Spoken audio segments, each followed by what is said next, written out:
बात करते हैं फ्रेशर बच्चे की, जिसे फ्रेशर से मतलब है जिसकी तैयारी दोस्त ऐसे मान के चलो उसने, मैं फ्रेशर मानता हूं कि पिछले 6 महीने से जो पढ़ रहा है बच्चा, उसको एक फ्रेशर बच्चा रख सकते हैं। 6 भी नहीं रखेंगे, 6 में तो बच्चा समझने लग सकता है। पिछले 3 महीने से कोई बच्चा मतलब कुछ चीजें जानता है, कुछ नहीं। कहता हूं कि आज बिगर जीएस का आपका सिलेक्शन नहीं हो सकता। आप कितना मैथ रीजनिंग वो करना जरूरी है, बाकी सब्जेक्ट भी।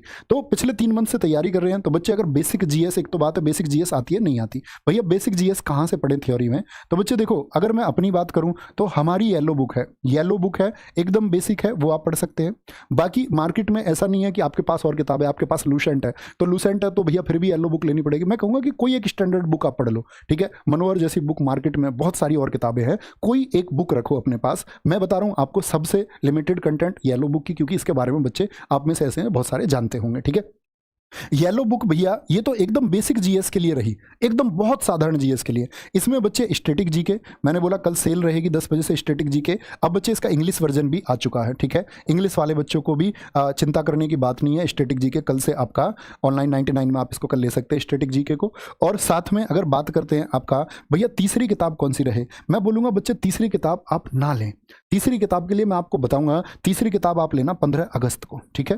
15 अगस्त तक इंतजार कर लो। इस किताब पर काम कर रहा हूं, इस किताब पर काम चला रहा हूं। ये मैं सोच रहा हूं कि बच्चे पिछले 5 सालों में जो कुछ भी एसएससी या एमटी आपका स्टेट एग्जाम ने पूछा है, ठीक है, कुछ भी दिल्ली पुलिस हो, सीपीओ, सीएचएसएल हो, 2018 और उसके बाद का, क्योंकि आप आज देखो आज पैटर्न रिपीट है। और साथ में मैं कोशिश कर रहा हूँ एक्सपेक्टेड क्वेश्चन की, और साथ में उसकी एक बेहतरीन सी व्याख्या जैसे हम क्लास में करते हैं, तो उसको एड ऑन करके किताब आपका 15 अगस्त को एक लॉन्च होगी। जो किताब होगी आपका ऑब्जेक्टिव फॉर्मेट में, वो बच्चे प्रीवियस ईयर के लिए होगी, ओनली सिर्फ प्रीवियस ईयर, ठीक है। तो अभी मैं बोलूंगा कि ये 2 किताब पर टारगेट करो और ये 3 बजे की क्लास पर आप टारगेट करते रहो। नहीं भैया मैं किताब आपको ये अफोर्ड ही नहीं कर सकता, मैं चाहता ही नहीं किताब खरीदना, हालांकि किताब पढ़नी चाहिए भैया, मैं किताब आपका अफोर्ड ही नहीं कर सकता, मेरे पास इतने पैसे नहीं है। तो मैं कहूँगा भाई येलो बुक की जगह आप आरडब्ल्यूए की गागर में सागर सीरीज जैसी एक सीरीज है आपका, उससे पहले चली थी, जैसे गागर में सागर प्रसिद्ध है उसी तरह एक सीरीज थी आपका भास्कर सीरीज। क्या बोलोगे?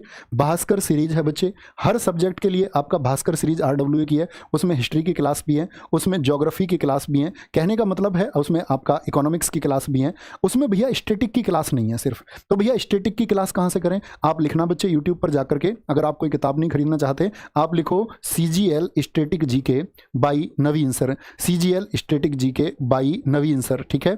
ऐसे लिखेंगे तो एक प्लेलिस्ट आएगी जिसमें शायद लगभग आपका 35 के आसपास वीडियो है, 35 से 36 वीडियो जिसमें है, श्योर नहीं हूं मैं, 35 या 36 है, ठीक है। तो ये आप स्टैटिक जी के वहां से कवर कर सकते हैं। भास्कर सीरीज से बच्चे आप पढ़ सकते हैं अगर आप कोई किताब नहीं लेना चाहते, ठीक है। और भैया ये ऑब्जेक्टिव वाली किताब तो बच्चे इसके लिए 3 बजे का सेट है, ये 3 बजे का सेट है। तो मैंने दोनों फॉर्मेट आपको बता दिए, जो बच्चे यूट्यूब से पढ़ने की आदत रखते हैं, जो आज के टाइम में हमको अपना अपग्रेड भी करना चाहिए। ये बात याद रखें, किसी भी एग्जाम के लिए बच्चे, चाहे आपका चंडीगढ़ पुलिस आने वाला है, कोई भी एग्जाम आने वाला है, ये फॉलो कर लो, ये फॉलो कर लो, ठीक है। अगर YouTube से हम पढ़ते हैं जिससे हमारी कंटिन्यूटी बनती है। और अगर आप यही है कि भैया मैं किताबों से करना चाहता हूं, तो किताबों का फॉर्मेट ये रहा, ठीक है। ये बात है, ऐसा जरूरी नहीं कि भैया क्लास ही करनी है, या ये भी जरूरी नहीं है कि भैया किताब ही खरीदें। दोनों ऑप्शन है, जो आपको बेहतर लगे वो आप बच्चे फॉलो कर सकते हैं। और ये अपने आप में कंप्लीट पैकेज है किसी भी जीएस में अपने स्कोर को बेहतर करने के लिए। एक बार देखिए, या तो भटकिए, मैं हमेशा बच्चों से कहता हूं कि या तो भटकिए, ठीक है, लेकिन आप भटक करके आपको कहीं कीचड़ मिली तो कीचड़ में गंदे नहीं होना है, दूर से ये महसूस कर लो कि ये कीचड़ है। आपको बच्चे, आप पढ़े लिखे बच्चे, आपको ये समझ में आना चाहिए कि ये कंटेंट वही है जो आपके एग्जाम में आएगा या नहीं है, इतनी समझ आपको होनी चाहिए। एकदम से ब्लाइंडली आपको फॉलो नहीं करना चाहिए कि मैं खड़ा होकर तो मेरी क्लास से आएगा सब कुछ। क्यों तुम मानते हो इस बात को? आप ये देखें कि क्या ये जो आज एग्जाम्स का दायरा चल रहा है, जिस तरह के क्वेश्चन पूछे जा रहे हैं, क्या हमको उसी तरह के क्वेश्चन पढ़ाए जा रहे हैं या कुछ भी पढ़ाया जा रहा है? तो इसका चुनाव आप लोगों को करना होता है। तो आप लोगों ने वीडियो देख ली होगी कि आप लोगों को जीएस किस प्रकार से तैयार करनी है। तो आप लोग अपनी तैयारी में लग जाइए, अपनी जीएस कंप्लीट करिए, क्योंकि किसी भी एग्जाम को देने से पहले जीएस आप लोगों की कंप्लीट होनी चाहिए, क्योंकि जीएस के बिना कोई एग्जाम निकल नहीं सकता है। तो आप लोग अपनी तैयारी में लग जाइए। चलिए मिलते हैं नेक्स्ट वीडियो में, तब तक के लिए बाय।